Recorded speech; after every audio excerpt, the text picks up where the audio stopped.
अस्सलाम वालेकुम व्यूअर्स, कैसे हैं जी आप। इससे पहले मैंने पिछली वीडियोस में आपको बताता रहा हूँ कि लेबोरेटरी का ये काम है वो काम है। आज हम बैठे हुए फारग ही हैं तो मैंने सोचा तला भाई से कुछ क्वेश्चन पूछ लिए जाए। तो तला भाई फर्स्ट ईयर, पहले तो आपका हाल पूछ लीजिए कि आप कैसे हैं। अल्हम्दुलिल्लाह ठीक ठाक, मैं बिल्कुल ठीक हूँ सर। तो ये आपसे सिर्फ इतना पूछना था जी कि हम फर्स्ट ईयर के चैप्टर नंबर 5 में ये सेलुलर लाइफ का जो चैप्टर है उसमें टर्म आती है वायरस। तो ये वायरस का मतलब क्या है। बेसिकली वायरस जो है ये पैरासाइट्स की कैटेगरी में आते हैं और ये इंट्रासेलुलर पैरासाइट्स हैं जो कि लिविंग ऑर्गेनिज्म को इन्फेक्ट करते हैं। अभी जो वायरसेस हैं ये बॉर्डर लाइन पे हैं, इनकी कुछ प्रॉपर्टीज जो हैं वो लिविंग ऑर्गेनिज्म की हैं और कुछ जो है वो नॉन लिविंग ऑर्गेनिज्म की। इसी वजह से इनको हम फाइव किंगडम क्लासिफिकेशन से भी एक्सक्लूड कर दिया, मतलब पांचों ग्रुप में हम इनको जो है वो किसी ग्रुप में भी कैटेगराइज नहीं करते। अभी इनकी कुछ प्रॉपर्टीज हैं जो कि इंडिकेट करती हैं कि ये लिविंग ऑर्गेनिज्म है। जिस तरह ये किसी होस्ट में जब जाते हैं वहां पे ये अपनी रेप्लिकेशन, अपनी जो जेनेटिक मटेरियल है उसकी कापीज बनाते हैं। तो ये लिविंग ऑर्गेनिज्म की प्रॉपर्टीज हैं। जबकि इनकी जो ये प्रॉपर्टी है कि ये इनके स्ट्रक्चर जो है वो क्रिस्टलाइन स्ट्रक्चर होता है और इसके अलावा ये आउटसाइड द होस्ट जो है ये नॉन लिविंग के तौर पे अपनी मशीनरी को जो है अपनी जो सेल की चीज़ें हैं उनको रेप्लिकेट नहीं कर सकते। तो ये इनकी नॉन लिविंग वाली एक प्रॉपर्टी है। तो ये बॉर्डर लाइन पे इस तरह के ऑर्गेनिज्म है जो कि इंट्रासेलुलर पैरासाइट्स हैं और होस्ट स्पेसिफिक पैरासाइट्स हैं, और इनको हम फिर फर्दर इनकी क्लासिफिकेशन करते हैं डिफरेंट बेसिस के ऊपर। तो ये वायरस डिस्कवर किसने किया।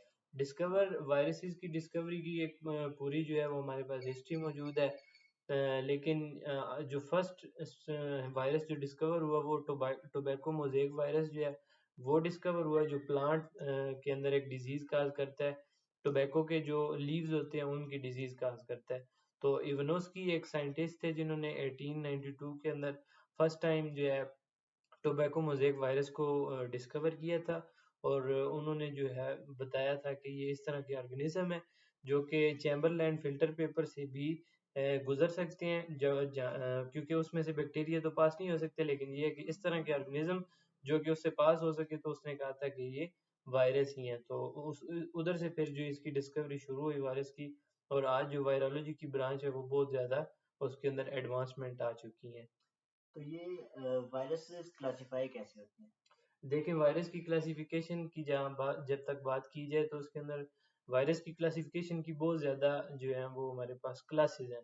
बहुत सारी हमारे पास बेसिक्स हैं, या हम कह सकते हैं कि बहुत सारी हमारे पास टेक्निक्स हैं जिनकी बेसिस पे हम वायरस को क्लासिफाई करते हैं। जिस तरह हम वायरस को on the basis of their structure जो है वो हम उनको क्लासिफाई करते हैं।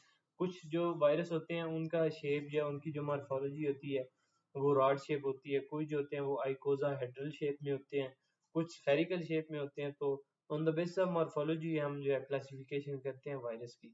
इसके अलावा जो कुछ वायरस हैं उनको हम जीनोम की बेस पे भी जो है वो क्लासिफाई करते हैं, यानी उनके जेनेटिक मटेरियल में हम देखते हैं कि डीएनए मौजूद है या फिर आरएनए मौजूद है। और इसके अलावा हमारे पास एक बड़ा यूनिक सा सिस्टम मौजूद है जिसको हम बाल्टीमोर क्लासिफिकेशन सिस्टम कहते हैं, जो कि रेप्लिकेशन की बेस पे और जीनोम की बेस पे वायरसेस को क्लासिफाई करता है। उसके अंदर 7 क्लासेस जो हैं वो आ जाती हैं।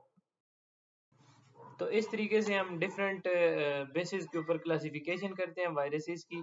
और डिफरेंट ग्रुप्स हैं हमारे पास, रेट्रो वायरसेस के अलग ग्रुप हैं और बहुत सारे ग्रुप हैं। तो डिफरेंट ग्रुप्स में हम वायरसेस को क्लासिफाई करते हैं।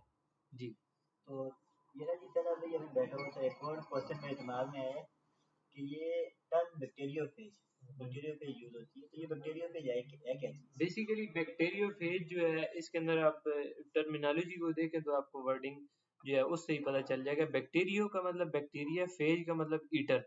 तो इस तरह के वायरसेस जो कि बैक्टीरिया को खाते हैं, यानी जो बैक्टीरिया के ऊपर इफेक्ट जो एक्ट करते हैं और उसको एज ए फूड जो है वो यूटिलाइज करते हैं, उन वायरसेस की कैटेगरी को हम बैक्टीरियोफेजेस कहते हैं। और बैक्टीरियोफेजेस एक बहुत इमर्जिंग फील्ड है वायरोलॉजी के अंदर।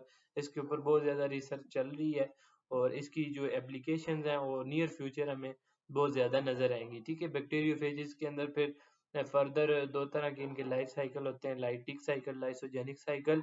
तो सिंपली अगर हम मोइज भाई कहें तो हम ये कहेंगे कि बैक्टीरियोफेजेस जो हैं वो बैक्टीरिया को खाते हैं। बैक्टीरिया को खाने वाले वायरसेस को हम बैक्टीरियोफेज कहते हैं। यानी कि जो बैक्टीरिया पे अटैक करते हैं वो बिल्कुल वायरसेस। बैक्टीरिया, और ये होस्ट स्पेसिफिक बैक्टीरियोफेजेस होते हैं। ऐसे नहीं होता कि जो बैक्टीरियोफेजेस हैं वो किसी बैक्टीरिया को भी खा रहे हैं और किसी इंसान के ऊपर भी जो है वो हमला कर रहे हैं, ऐसे नहीं होता। अभी एग्जांपल के तौर पे एक जिंथोमोनास बैक्टीरिया है जो कि राइस के ऊपर हाँ, राइस के ऊपर मतलब चावलों के ऊपर जो है अटैक करता है। अभी जो कुछ वायरसेस बैक्टीरियोफेजेस जो हैं वो डिस्कवर हुए हैं जो कि उस राइस के ऊपर एक्ट करने वाले बैक्टीरिया को खा रहे हैं।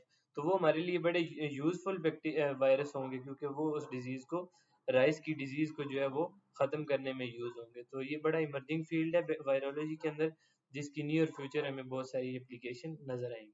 जी, चलिए, थैंक यू तला भाई, यही आपसे पूछना था। वेलकम जी, बकाया वेलकम। मेरे व्यूअर्स, जो अगर आपको हमारी वीडियो अच्छी लगी हो तो लाइक जरूर करके जाना और हमारा चैनल भी सब्सक्राइब कर दें।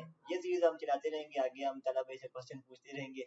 और बस हमारे चैनल को लाइक सब्सक्राइब जरूर करना। थैंक बाय यू बाय, जी, टाटा। अल्लाह हाफिज।